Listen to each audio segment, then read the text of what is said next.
आदाब। KP news 24/7 के 7 बजे के राजस्थान बुलेटिन में आपका स्वागत है। मैं हूं मुस्तफा आदिल। आइए सबसे पहले देखते हैं मुख्य समाचार। मध्य प्रदेश के बाद क्या राजस्थान में भी हो सकता है मंत्रिमंडल विस्तार, बदलाव की सुगबुगाहट तेज। अशोक गहलोत इतने डरे हुए क्यों हैं, लाल डायरी के मुद्दे पर राजस्थान में बोले अमित शाह। 31 अगस्त को अरविंद केजरीवाल और भगवंत मान का राजस्थान दौरा, कर सकते हैं कुछ बड़ा ऐलान। राजस्थान में स्कूल सुरक्षित, राजस्थान सुरक्षित अभियान शुरू, 66 लाख बच्चों को गुड और बैड टच की दी गई जानकारी। अजमेर में दरगाह ख्वाजा गरीब नवाज पर ऑनलाइन चादरपोशी से ठगी, खादिम ने की कार्रवाई की मांग।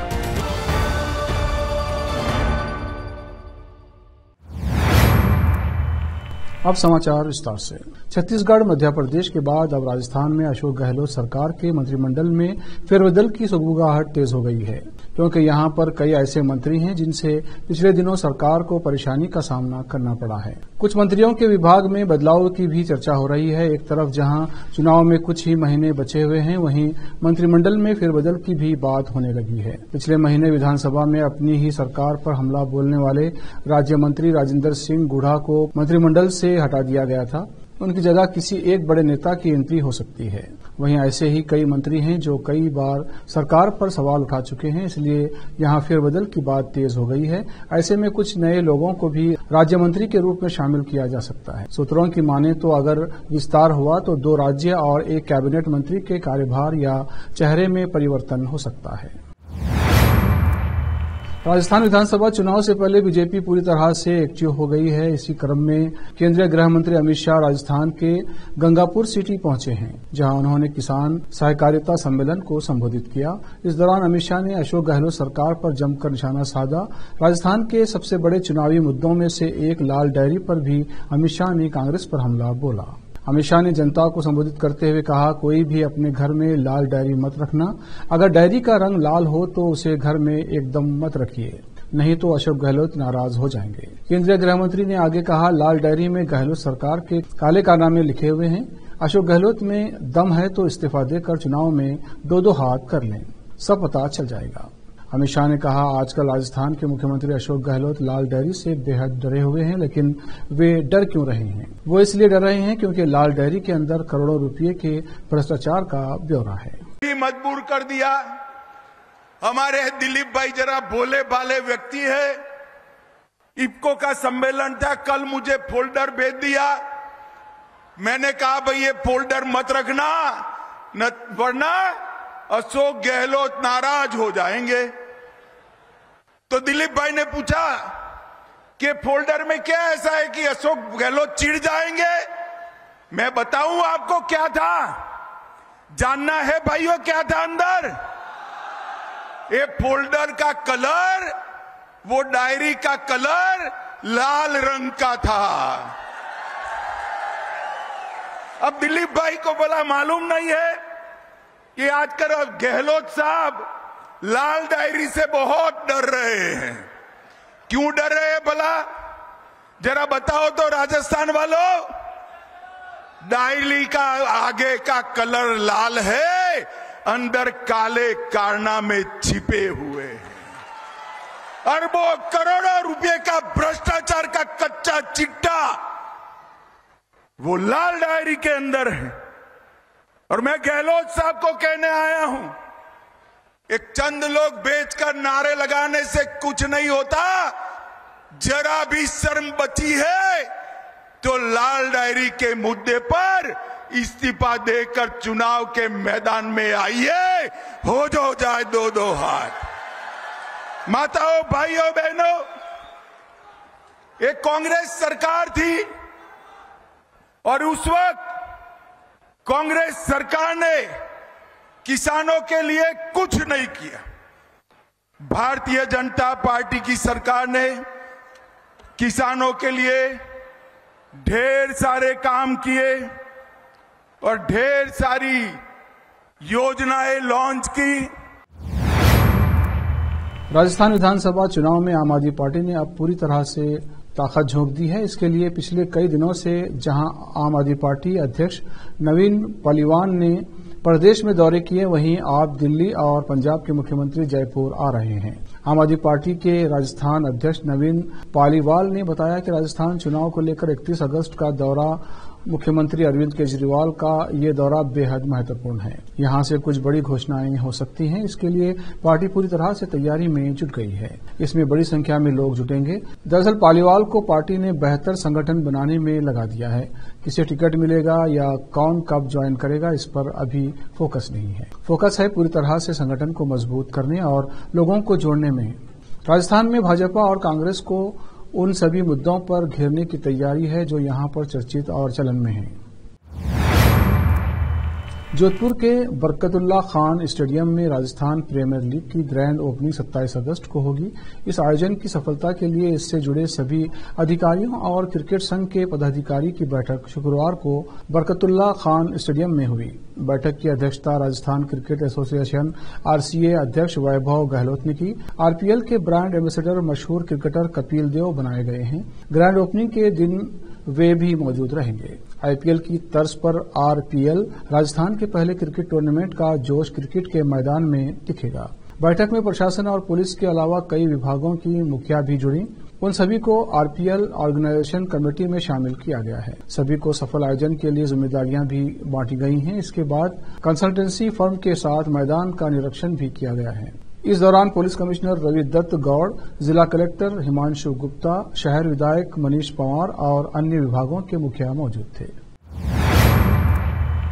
प्रदेश भर के सभी सरकारी स्कूलों में आज स्कूल सुरक्षित राजस्थान सुरक्षित अभियान की शुरुआत की गई है। आज से शुरू हो रहे इस अभियान को लेकर प्रदेश सरकार ने सभी स्कूलों में नो बैग डे घोषित किया है, जिसके तहत आज प्रदेश के सभी सरकारी स्कूलों के बच्चे बिना बैग स्कूल जाएंगे। वहीं सरकारी विद्यालयों के छात्र छात्राओं को गुड टच बैड टच के बारे में भी जानकारी दी जाएगी। राजस्थान ऐसा करने वाला देश का पहला राज्य है जो एक अनूठा उदाहरण बनने जा रहा है। आज प्रदेश के 66 लाख स्कूली छात्र छात्राओं को गुड टच बैड टच अभियान के तहत यौन दुर्व्यवहार से संबंधित जानकारी दी जाएगी। इसके लिए प्रदेश के सभी सरकारी विद्यालयों में गुड टच बैड टच की जानकारी के लिए सेशन चलेगा। इस अभियान के तहत बनाया गया 5 मिनट का एक वीडियो दिखाया जाएगा। साथ ही सरकारी विद्यालयों में स्लोगन और पोस्टर चस्पा किए जाएंगे। अभियान का अगला सेशन अक्टूबर और जनवरी में दोहराया जाएगा। इस अभियान से जुड़ने के बाद बच्चा स्मार्ट होगा तो इस तरह के मामले सामने आने के बाद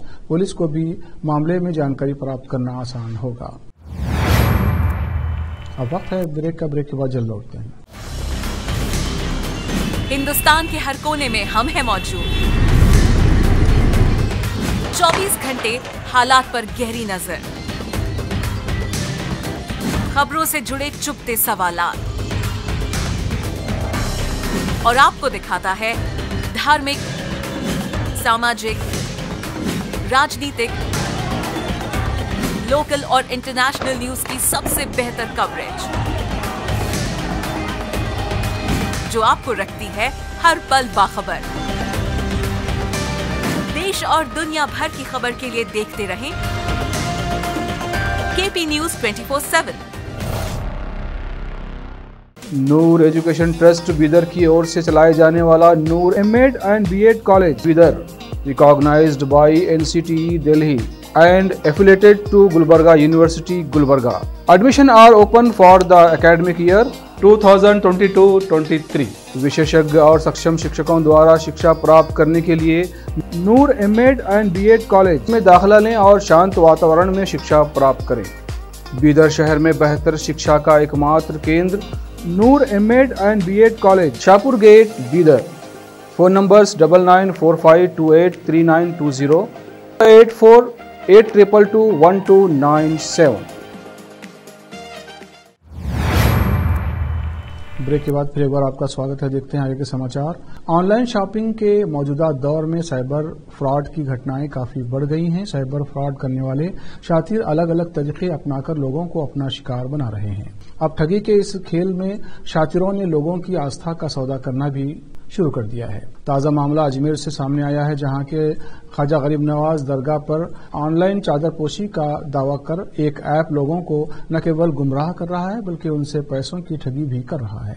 मालूम हो कि ख्वाजा गरीब नवाज पूरे देश में मशहूर हैं।